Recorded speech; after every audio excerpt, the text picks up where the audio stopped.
22 फरवरी 90। ओम शांति। अव्यक्त बाप दादा मधुबन।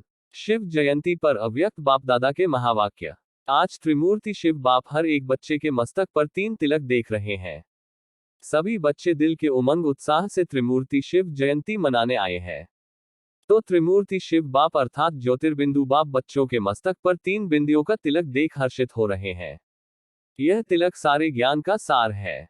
इन 3 बिंदियों में सारा ज्ञान सागर का सार भरा हुआ है। सारे ज्ञान का सार 3 बातों में है, पढ़ाए, आत्मा और ड्रामा अर्थात रचना। आज का यादगार दिवस भी शिव अर्थात बिंदु का है। बाप भी बिंदु, आप भी बिंदु और रचना अर्थात ड्रामा भी बिंदु। तो आप सभी बिंदु बिंदु की जयंती मना रहे हो। बिंदु बन मना रहे हो ना। सारा प्रकृति का खेल भी 2 बातों का है, एक बिंदु का और दूसरा लाइट ज्योति का।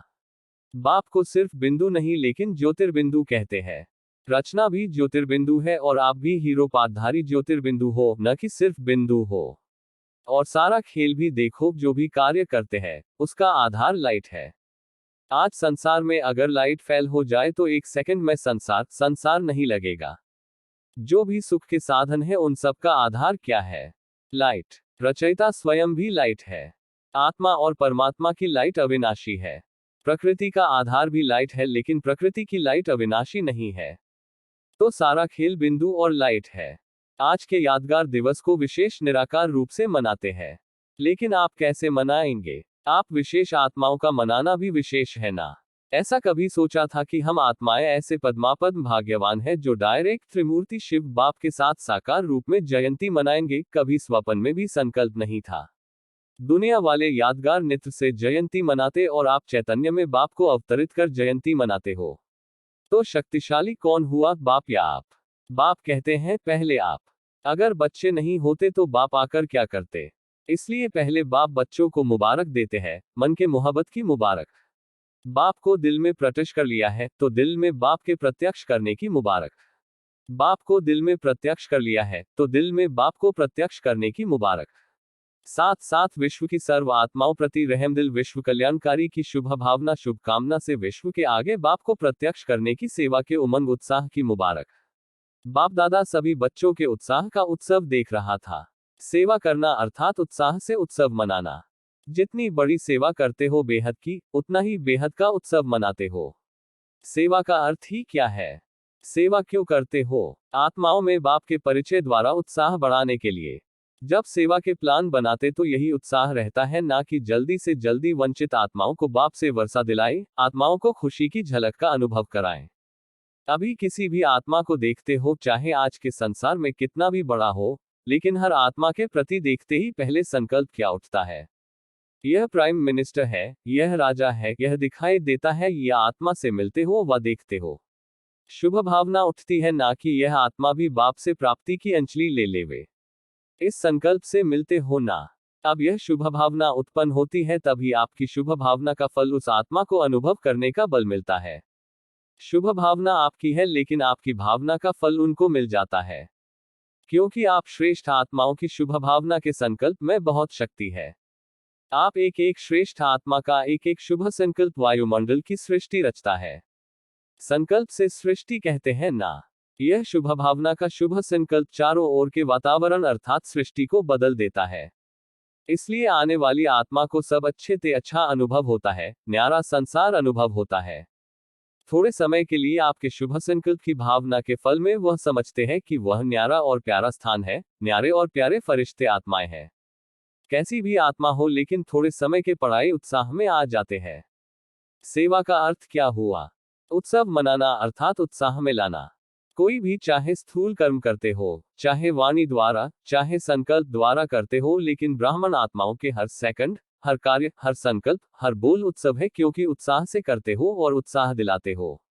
इस स्मृति से कभी भी थकावट नहीं होगी, बोझ नहीं लगेगा, माथा भारी नहीं होगा, दिल शिकस्त नहीं होंगे। जब किसको थकावट होती है व दिल सुस्त होती है तो दुनिया में क्या करते हैं? कोई न कोई मनोरंजन के स्थान पर चले जाते हैं। कहते हैं आज माथा बहुत भारी है, इसलिए थोड़ा मनोरंजन चाहिए। उत्सव का अर्थ ही होता है मौज मनाना। खाओ पियो मौज करो, यह उत्सव है।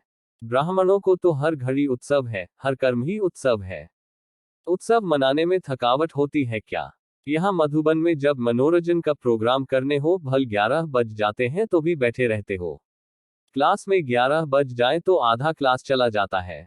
मनोरंजन अच्छा लगना है ना, तो सेवा भी उत्सव है, इस विधि से सेवा करो। स्वयं भी उत्साह में रहो, सेवा भी उत्साह से करो और आत्माओं में भी उत्साह लाओ तो क्या होगा। जो भी सेवा करेंगे उस द्वारा अन्य आत्माओं का भी उत्साह बढ़ता रहेगा। ऐसा उत्साह है वह सिर्फ मधुबन तक है, वही जाने से फिर सरकमस्टांस दिखाई देंगे। उत्साह ऐसी चीज है जो उसके आगे कुछ भी नहीं है। जब उत्साह कम हो जाता है तब परिस्थिति वार करती है। उत्साह है तो परिस्थिति वार नहीं करेगी, आपके ऊपर बलिहार जाएंगी। आज उत्सव मनाने आने हो ना। शिव जयंती को उत्सव कहते हैं।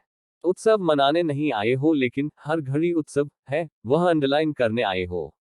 ताकत भी ना हो, मानो शरीर में शक्ति नहीं है, वह धन की शक्ति की कमी के कारण मन में फील होता है कि वह नहीं हो सकता, लेकिन उत्साह ऐसी चीज है जो आप में अगर उत्साह है तो दूसरे भी उत्साह में आगे बढ़कर के आपके सहयोगी बन जाएंगे। धन की कमी भी होगी तो कहो न कहो से धन को भी उत्साह खींच कर लाएगा। उत्साह ऐसा चुंबक है जो धन को भी खींच कर लाएगा, साथियों को भी खींच कर लाएगा, सफलता को भी खींच कर लाएगा। जैसे भक्ति में कहते हैं नाक हिम्मत, उत्साह धूल को भी धन बना देता है। इतना हो जाता है। उत्साह ऐसी अनुभूति है जो किसी भी आत्मा की कमजोरी के संस्कार का प्रभाव नहीं पड़ सकता। आपका प्रभाव उस पर पड़ेगा, उसका प्रभाव आपके ऊपर नहीं आएगा। जो ख्याल ख्वाब में भी नहीं होगा वह सहज साकार हो जाएगा। यह बापदादा का सभी सेवाधारियों को गारंटी का वरदान है। समझा? बापदादा खुश है, अच्छी लगन से सेवा के प्लान्स बना रहे हो। संस्कारों को मिलाना अर्थात संपूर्णता को समीप लाना और समय को समीप लाना। बापदादा भी देख रहे हैं, संस्कार मिलन की रास अच्छी कर रहे थे, अच्छी खुशबू आ रही थी। तो सदा कैसे रहना? उत्सव मनाना है, उत्साह में रहना है। खुद न भी कर सको तो दूसरों को उत्साह दिलाओ, तो दूसरे का उत्साह आपको भी उत्साह में लाएगा। निमित्त बने दुए बड़े यही काम करते हैं ना। दूसरों को उत्साह दिलाना अर्थात स्वयं को उत्साह में लाना। कभी बाय चांस 14 आना उत्साह हो तो दूसरों को 16 आना उत्साह दिलाओ, तो आपका भी 2 आना उत्साह बढ़ जाएगा। ब्रया बाप की विशेषता क्या रही? कोयले उठाने होंगे तो भी उत्साह से उठवाएंगे, मनोरंजन करेंगे। कोयले के 35 वेगन आने थे। बापदादा मुरली में कोयले की बात कर रहे थे और थोड़े समय बाद ऐसा समाचार मिल कि आबू रोड में कोयले वेगन पहुंच गई है। अच्छा, सभी पांडव क्या करेंगे? सदा उत्साह में रहेंगे ना। उत्साह कभी नहीं छोड़ना। अभी का उत्साह आपके जड़ चित्रों के आगे जाकर पहले उत्साह हिम्मत लेकर फिर कार्य शुरू करते हैं। इतनी उत्साह भरी आत्माएं हो जो आपके जड़ चित्र भी औरों को उत्साह हिम्मत दिला रहे हैं। पांडवों का महावीर का चित्र कितना प्रसिद्ध है। कमजोर शक्ति लेने के लिए महावीर के पास जाते हैं।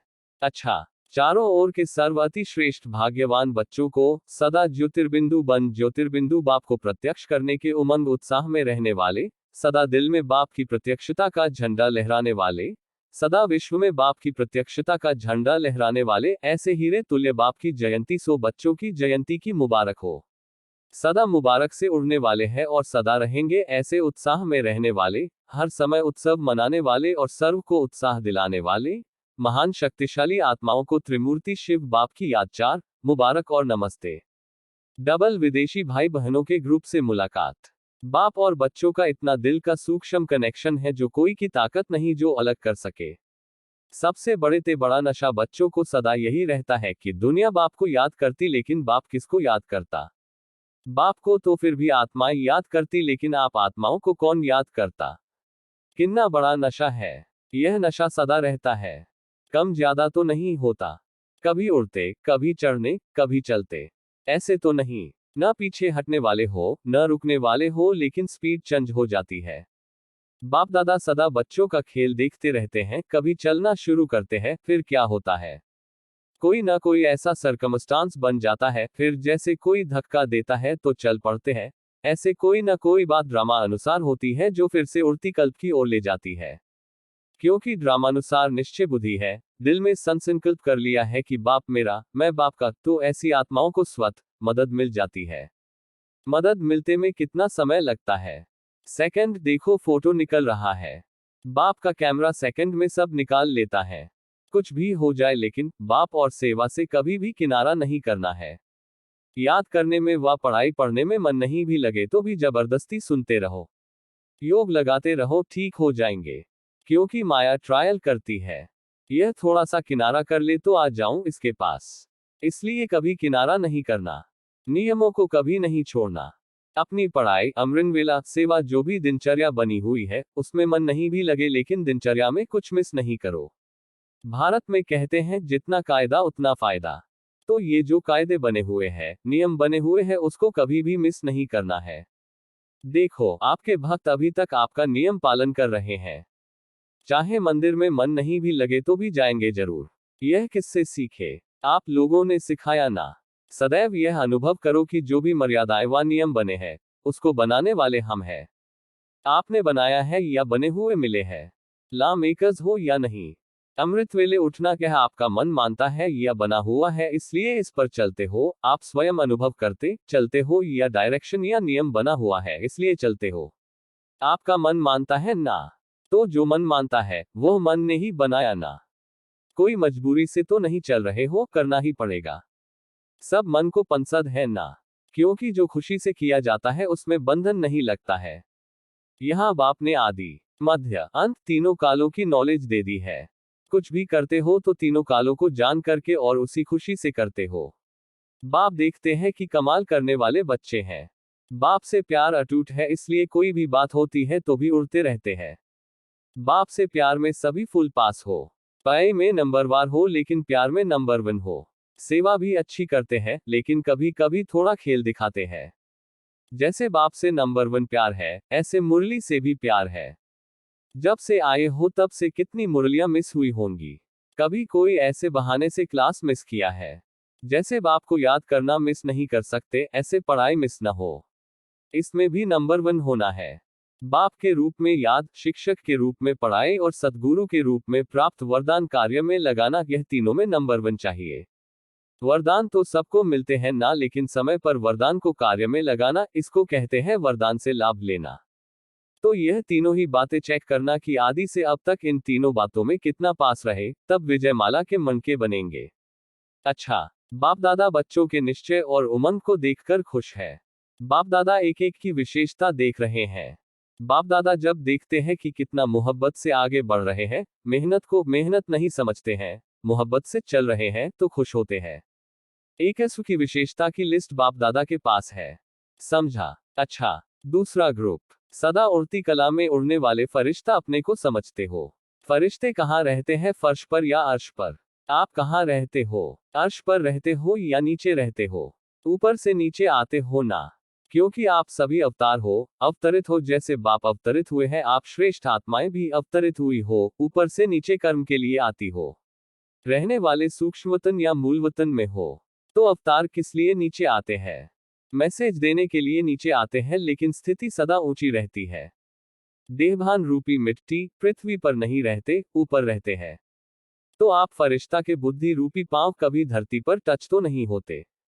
वैसे भी जो सिकील्धे होते हैं, माँ बाप उन्हों को धरती पर पांव रखने नहीं देते। तो आप सभी परमात्मा के प्यारे हो, सिकील्धे हो, लाडले हो, तो धरती पर कैसे पांव रखेंगे? पहले के जो राजाएं होते थे वह दूसरों की धरती पर कभी पांव नहीं रखते थे, अपनी धरती पर पांव रखते थे। तो आप भी पुरानी दुनिया में क्या पांव रखेंगे? अपना राज्य जब आएगा तब राज्य करना। ऐसे रहते हो ना। कभी मिट्टी में पांव रखने की दिल तो नहीं होती। कितना जन्म धरती की टेस्ट की। अभी तो अपना घर, अपना राज्य दोनों याद है ना। तो सदा यह स्मृति रहे कि हम फरिश्ते हैं। फरिश्ता सदैव लाइट में दिखाते हैं, चमकता हुआ दिखाते हैं। आप भी चमकते हुए सितारे हो, फरिश्ते हो। यह नशा सदा रहता है या कभी कभी रहता है? जब एक बार अनुभव करके देख लिया कि यह सब असार संसार है, यह विष है, अनुभव कर लिया तो अनुभवी कभी धोखा नहीं खाते। तो यह क्वेश्चन अपने आप से पूछो, क्या है और कौन है? बाप तो सभी बच्चों के प्रति यही समझते हैं कि एक एक बच्चा बाप का अति प्यारा और दुनिया से न्यारा है। आप बच्चों के लिए भी प्यारे ते प्यारा बाप है। बाप के सिवाय और कोई पास है क्या? नहीं। तो बाप का क्वेश्चन उठता है कि बताओ वह कौन है? बाप भी देखे ना कौन है वह जो बच्चों को खींच लेता है। तो सदा याद रखना कि हम फरिश्ता अवतरित हुई आत्माएं हैं, ब्राह्मण आत्माएं हैं। शूद्र आत्मा तो खत्म हो गई, उसे मार भी दिया गया, जला भी दिया। शूद्रपन के संसार का अंश भी नहीं। अभी नई ब्राह्मण आत्मा अवतरित हुई आत्मा है, यह खुशी है ना। शिव जयंती सिर्फ बाप की नहीं, आपकी भी है। बाप ब्रह्मा ब्राह्मण सबके साथ अवतरित होते हैं, तो आपका भी बर्थडे है। बार बार अपने से पूछो, चेक करो कि फरिश्ता हूं। फरिश्ता अर्थात डबल लाइट। सब बोझ छोड़ दिया ना, या कभी कभी बोझ उठाने की दिल होती है। स्थूल में भी बोझ का काम होता है तो माताएं कहती है भाई ही करे, लेकिन बुद्धि का बोझ तो नहीं है। स्थूल बोझ के लिए तो ना कर देती हो, बुद्धि का बोझ तो नहीं उठाती हो। हल्का रहना अच्छा है या बोझ उठाना अच्छा है? जब बोझ उठाने वाला उठाने के लिए तैयार है तो आप क्यों उठाते? डबल लाइट रहो और उड़ते रहो।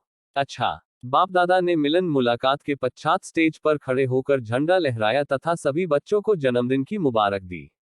बाप दादा के साथ साथ लवली और लक्की बच्चों का भी दिव्य जन्मदिन है।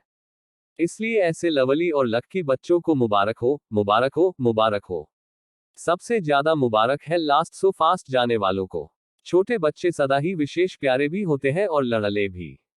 विदाई के समय आज बाप दादा और अनेक बच्चों के जन्म दिवस की पद्मगुणा मुबारक हो। चारों ओर के बच्चों के जन्म दिवस की पद्मगुणा मुबारक हो। चारों ओर के बच्चों के दिल का याद प्यार और साथ साथ स्थूल यादगार स्नेह भरे पत्र और कार्ड मुबारक के पाए। सबके दिल की आवाज बाप के पास पहुंची। दिलाराम बाप सभी बड़ी दिल वाले बच्चों को बड़ी दिल से बहुत बहुत बहुत याद प्यार देते हैं। पद्मगुणा कहना भी बच्चों के स्वमान के आगे कुछ नहीं है, इसलिए डायमंड नाइट की डायमंड वर्षे से मुबारक हो। सभी को बाद प्यार और सदा फरिश्ता बन उड़ते रहने की मुबारक हो। अच्छा, डायमंड मार्निंग।